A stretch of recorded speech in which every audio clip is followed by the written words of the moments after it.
Well, when I was here last time, I was trying to photograph the tree that hopefully you can see behind me, and do you know, I felt a little bit rushed, even though I spent about half an hour composing it. I moved around a lot, as you probably saw, if you saw in the video, and I was struggling with the position of trees and of objects like this little stump down here, and I didn't really get the shot I wanted, and I think there's more to be had. So I've come back and I'm going to persevere and spend a little bit of time trying to get the right angle and get the right shot.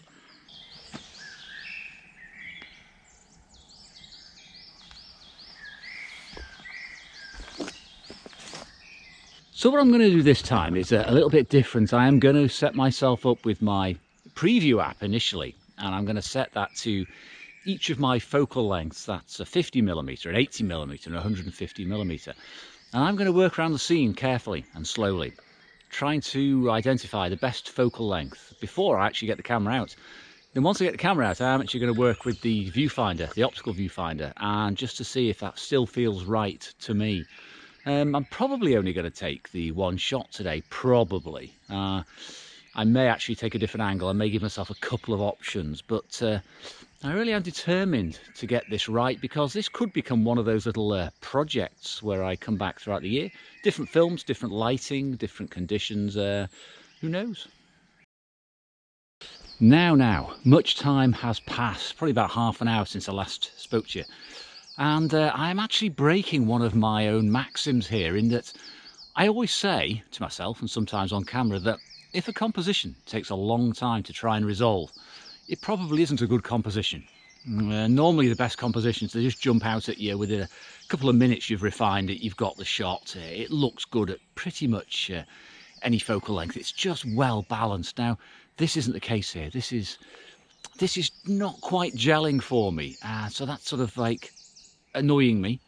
Equally, I'm determined to get something, so I'm also thinking some of the compositions I like break photographic rules. Well, rules are there to be broken, and I don't believe in them. I think it's completely unnecessary to restrict yourself to rules about placing things in the centre and horizon lines. But I have actually seen two compositions I think will work. One is very similar to the last time I was here, another is a little bit different. But I am going to now break out the camera, I think, and actually start making something of it.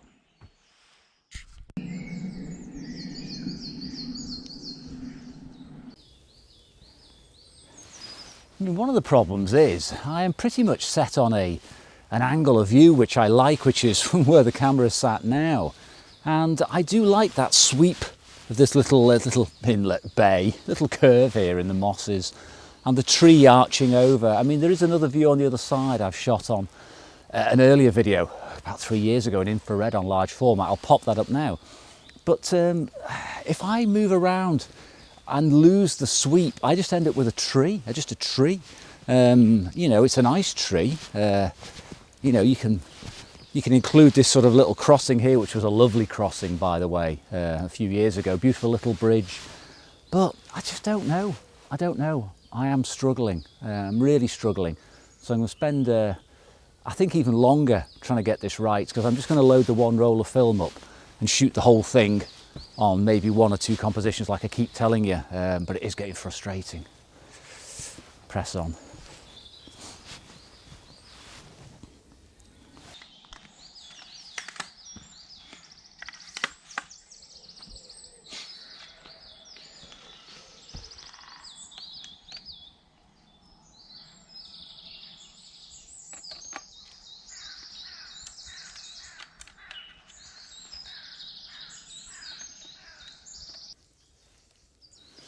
All right, this might not look massively different in terms of my position to where I shot it the last time I came. I think I've stood about there, but it makes a huge difference when you're this close to a subject. I haven't got the little sweep of the little inlet in the frame. I've got the tree in the middle, you know, shoot me. But the thing is, it balances quite well. It's pretty good. Tree coming up the centre, you know, you've got the... I'll try and demonstrate. I'll put a clip up as well of me from another angle. The branches sort of coming down in the frame. I haven't got the light areas showing. You know, I've got some nice foliage falling away, and I have got some smaller trees just sort of accentuating the sweep and sort of filling in with the main one. So it's not terrible, it's not brilliant. Yeah, it's still pretty nice though, I'll be honest. Now I am set up with my 80mm lens, and I've decided just by looking at the scene that it's going to be HP5+. There's quite a bit of brightness come up now. I've spent so long talking to you and procrastinating that I have got quite a bit of daylight, so it's a good thing. It's different to last time. HP5+ is going to be able to handle the highlights, you know, and the shadows, etc, etc. So 80mm lens. I'm going to shoot at f11. I'm going to let the background go very subtly soft. It's not going to be soft, it's not going to be blurry, but it's not going to be as sharp as normal. And I'm going to shoot it initially without a filter. I don't think it needs a filter. However, it is a bit sort of yellowy green, and I'm thinking of going for a yellow and possibly a green afterwards, just to see if I can sort of lift the foliage slightly. Again, whole roll of film, why not? Why not take advantage of the luxury I've got this morning of just taking this one shot. Righto, that first one was second at f11, no filters. Yellow filter, add one stop, so 2 seconds, 2 frames, as always, because a darkroom print very often, don't want to scratch on it. So 2 seconds, mirror up. That's the first one. Mirror up again.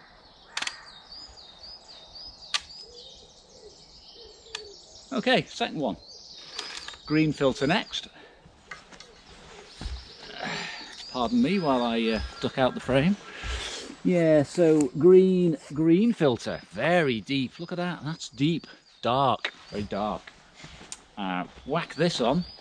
Now this, depending on who you listen to, which site you go to, is probably about 2.5 stops extra. Well, I'm going to give it 3, because the whole point of using the green is I want to lift the greens, so more exposure will make it brighter. So I'm going to go for 3 extra stops. So I've got 1 stop added already for the yellow, so I need 2 more. I'm going up to 8 seconds. You know, it's quite a long exposure for a fast film like HP5+. So let's take those 2 frames as before.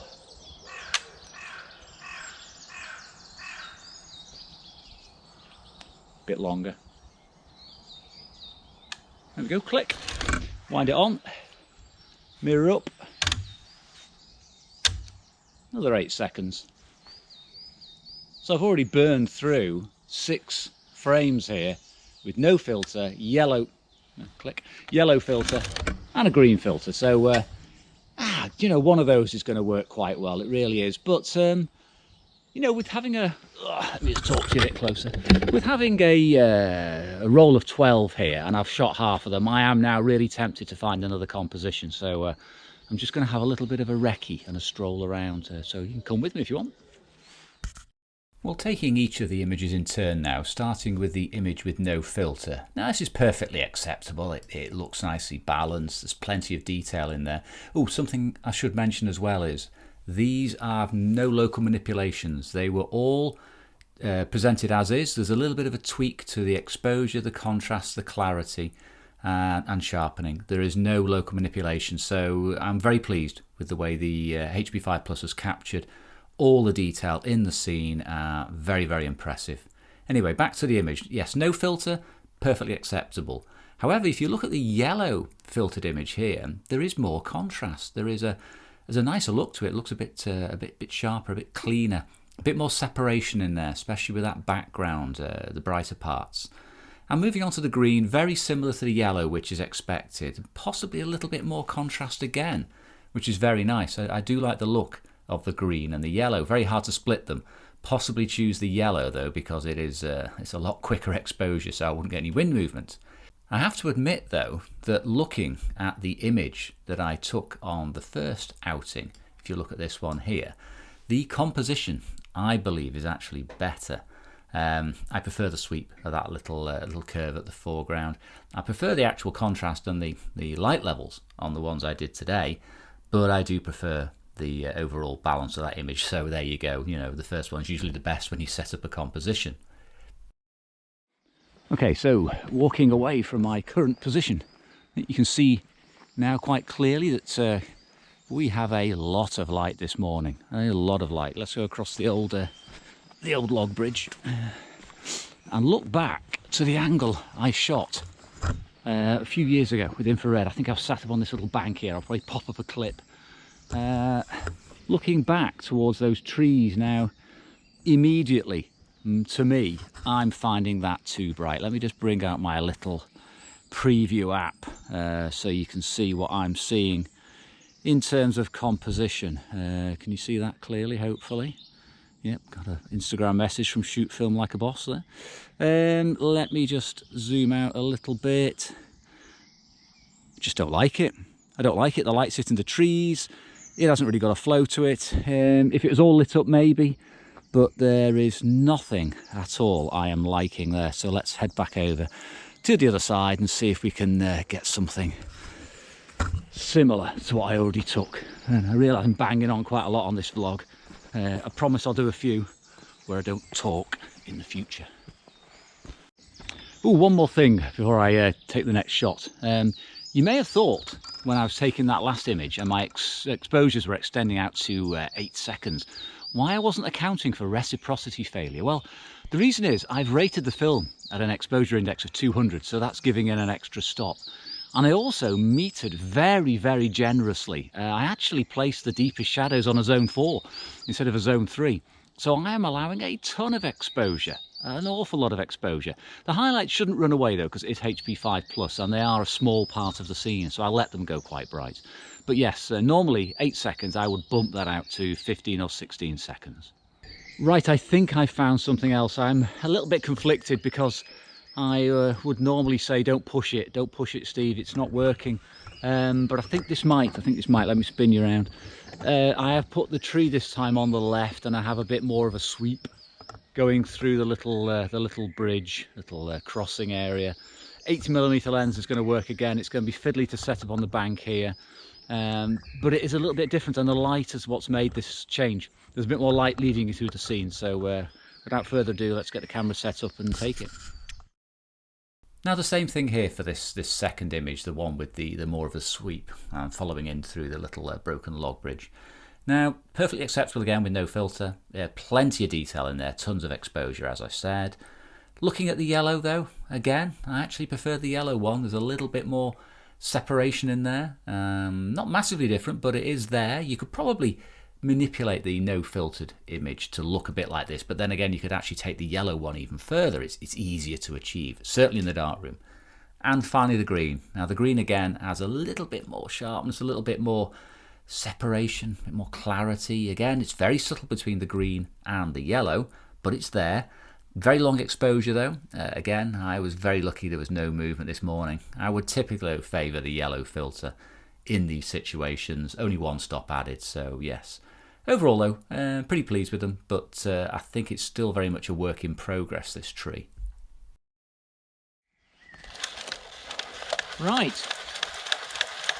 That last one was a minute with the green filter being extremely generous. Well, I'll say extremely generous because, you know, HP5+ has issues with reciprocity failure, but I'm still not decided whether I should develop these normally or pull them slightly, maybe 25%. I think I'll actually look at the video footage when I put it together and have a look how bright it was. I'm hoping to keep everything really soft, not low contrast, but I don't want anything really bright in the scene. It's all about woodland. It's all about the leaves and the foliage. So yeah, pack the gear away and I think I'll make a move. Well, I'm all done and I'm wondering now if I've missed a trick, because if you look behind me, the sun has hit those branches overhanging. Very, very bright. I mean, far too bright without some sort of compensation on the film. But I wonder if that would have worked better, and I'll never know now unless I come back. I probably will. Infrared thoughts going on in my head. Anyway, I'm still considering whether I should cut back development. I'm going to use ID11 1:1. Possibly cut back development by about 25%, because I did prefer the second shot and that was brighter, and I got tons of exposure, so I can afford to reduce my development, which will improve the tonality and also lessen the grain. So yes, I'll get back, get it developed, and see which one comes out best. Thanks as ever for watching, and I'll see you again on the next trip.